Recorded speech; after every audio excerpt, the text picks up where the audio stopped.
College football fans, we know the deal in our sport. One or two plays can be the difference between winning and losing, of course, just like in any other sport. But one or two plays can be the difference between a successful season and a failure, because we've got the shortest sport on the American sports scene, just 12 precious regular season games. Thus, the situation with LSU and South Carolina, a barn burner in Columbia. Let's check out the perception coming into this game. For LSU, of course, they lost that game to USC on Labor Day night. Therefore, they've been somewhat discarded on the national scene. Had they won that game and they lost on one play, they would be 5th or 6th in the country in the national polls right now being talked about. For South Carolina, they've been the darlings early on, even though the Week 1 win over Old Dominion, not necessarily sterling at 23-19. Then they performed in Lexington the next week. So South Carolina, a possible breakthrough team, looking for 3-0 for the first time since 2012. LSU trying to avoid that second loss, which would pretty much put them on the resuscitation list for the college football playoff. Let's get to it from Columbia. This was a heck of a ball game from the opening drive. First play of the game, Joshua Simon jukes an LSU defender, Zy Alexander, in the open field, and that was something of things to come right there, because South Carolina took control and was the dominant team along the line of scrimmage on both sides of the ball, and their playmakers did just that on both sides of the ball in the first half of this game. South Carolina marched down the field. The offensive line was dominant. Rocket Sanders, the Arkansas transfer, looks phenomenal. And they told the story during the game, did Holly Rowe, of Rocket Sanders working with a 27-year NFL coach, strength and conditioning guy, who said he has worked harder than anybody he's seen to get back in playing shape. Rocket, 19 carries for $143. Lenora Sellers, of course, the fairy tale quarterback story for South Carolina. 10 carries, 88 yards for him. He had a remarkable touchdown run, keeping his balance when he was clipped at the knees and fell into the end zone, maintained possession, scores the touchdown, 7-0 South Carolina. No Jacobian Guillory for a thin LSU defensive line. He was lost to an ACL tear against Nichols. He's played 41 games. A lot of experience there for LSU, lost along the defensive front, and it showed. Chris Hilton also supposed to be the number 2 wide receiver this season to Kyron Lacey. He's been lost for a third consecutive game to an ankle injury, caught 13 passes, 225 yards last year. Then there is the ongoing saga of one Harold Perkins, who to me in 2022 was the best defender in college football, should be cut loose to run and hit and sniff out the football and make plays, be a disruptor. In 2022, LSU won the West, went to the SEC championship game. They would have come nowhere close to that if Harold Perkins was put in a box like they've tried to do with him as an inside linebacker. They know their team. They know Harold Perkins. They know that he is projected as an NFL inside linebacker. What I know is what's best for LSU, apparently, because they got to cut him loose. And they did at times in this one.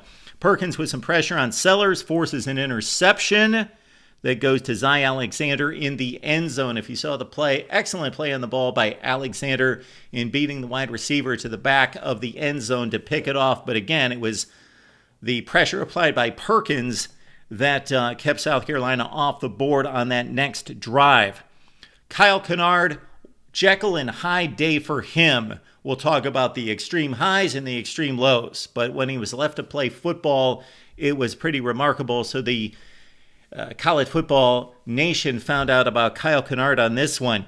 But he got a horse collar sack on Garrett Nussmeier that when we saw the play live, well, it was a pick six coming back the other way that would have made this thing 17-0. But Kennard got the horse collar. It was explained during the game broadcast that in 2023, that was just last year, that would not have been illegal because, of course, they have changed the horse collar from being wrapped around the shoulder pads to down on the shoulder as well.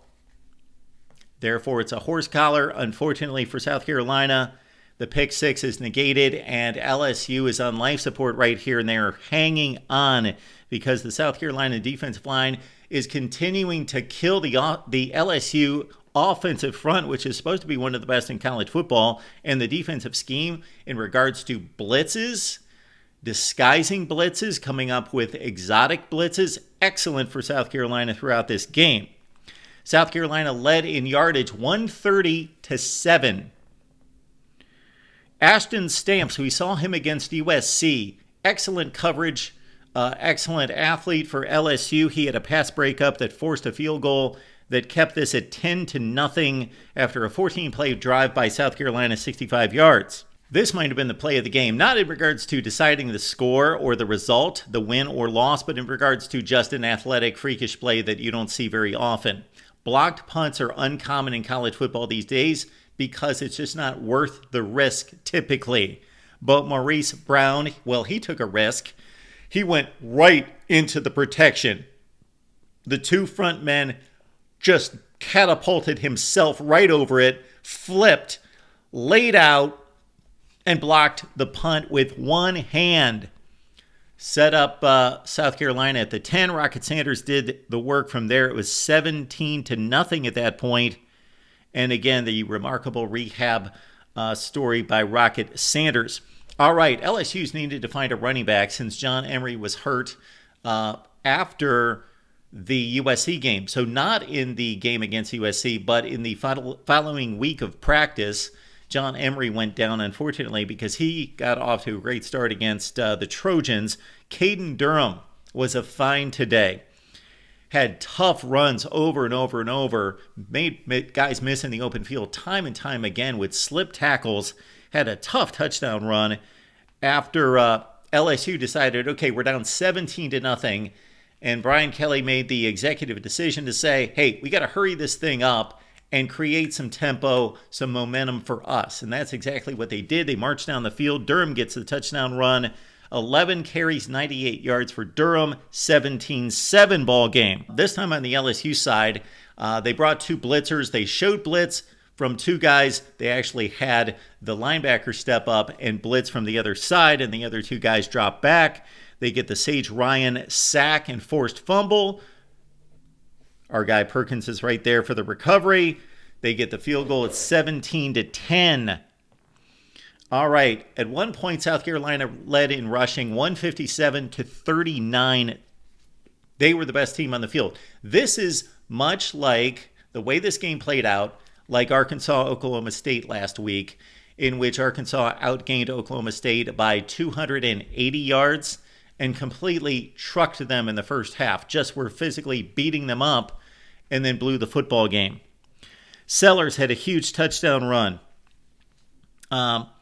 Nussmeier engineered the 3-minute drive at the end of the first half exquisitely for LSU to keep them close.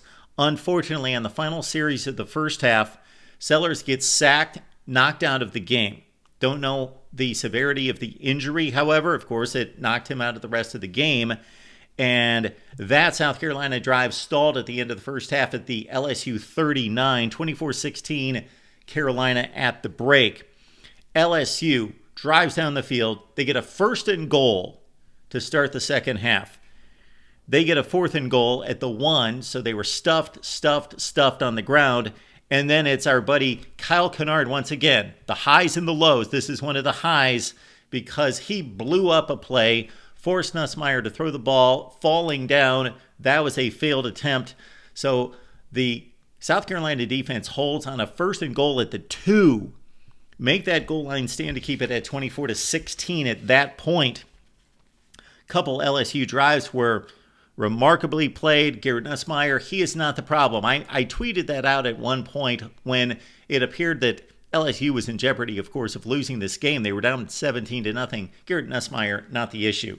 Excellent quarterback. Hits Mason Taylor. Well-designed play. Frees up Mason Taylor for the touchdown. LSU took the lead at 29-24 in this football game. Rocket Sanders got loose for 66 yards. So Robbie Ashford, we forgot to mention, when Sellers was knocked out. The old Auburn quarterback who loves to run it, not much of a thrower, battled for the quarterback position on the Plains a number of times the last few seasons, but Ashford, after Peyton Thorne won the job last season, decided that's enough for me, so he moved on to South Carolina, and again, more runner than passer, was able to hand it off to Rocket Sanders for 66 and a 30-29 South Carolina lead. So South Carolina gets the momentum back on the Rocket Sanders touchdown run. Then on the very next drive for LSU, Garrett Nussmeier fumbled on a sack, and South Carolina could not punch it in. And this is basically what cost them the game. 2 plays in the last 5 minutes. One would be not being able to punch it in from the 10-yard line on 1st and goal. They had to kick the field goal to keep LSU within one score, 33-29. The other play we're talking about, 5:58 left in the game. Garrett Nussmeier picked off by Nick Enemwari, who brought it all the way back for a pick 6 from 20 yards out. And that just would have about sealed the deal at 40-29. Kyle Kennard called for unnecessary roughness. Was it a good call? Probably. By the rules, it was a good call. I hate to see the officials take control of the game and not the play on the field win or lose the ball game. And this would have been a game winner most likely with 6 minutes left with an 11-point lead for South Carolina. This is heartbreaking for Gamecock fans right here. Negates that pick 6. LSU gets another shot. Now they had to punt there, but South Carolina turns it back over. And then it's Nussmeier with a second life right back down the field. Beautiful throw down to the 5-yard line to Kyron Lacey, who the call on the field was that he did not complete the catch, but it was ruled on the review that he made a football move. Whatever that is, we've been arguing that for 20 years. Josh Williams scores the game-winning touchdown to make it 36-33. Or was it the game-winning touchdown? Well, Robbie Ashford had something to say about it for South Carolina because they still had a minute and a half to play here. And after Braden Swenson's sack, Ashford made a remarkable play where he slipped a sack and he was rolling to his right. He found an open Vendravius Jacobs for 31 yards. And so suddenly South Carolina's in field goal range or the cusp of field goal range, but they miss it at the gun. Could have sent the game to overtime and sent all those fans who were ready to rush the field. These fans were ready to rush the field with LSU on the door, right, knocking on the door inside the 5-yard line to take the lead. But the fans were ready to rush the field. Unfortunately, they would have to turn around and hit the exits because LSU wins this one in a thriller, 36-33. Okay, for the Tigers, they've got UCLA coming up at home. Way the Bruins looked in week 1, that should be a win. Should be a win. But this is college football, and we've already had 8 double-digit upsets this season. Then it's South Alabama, a bye, then Ole Miss in Death Valley for LSU. For South Carolina, they've got Akron and a bye. No problem the next 2 weeks. Then listen to this stretch. Ole Miss, Bama, and Oklahoma.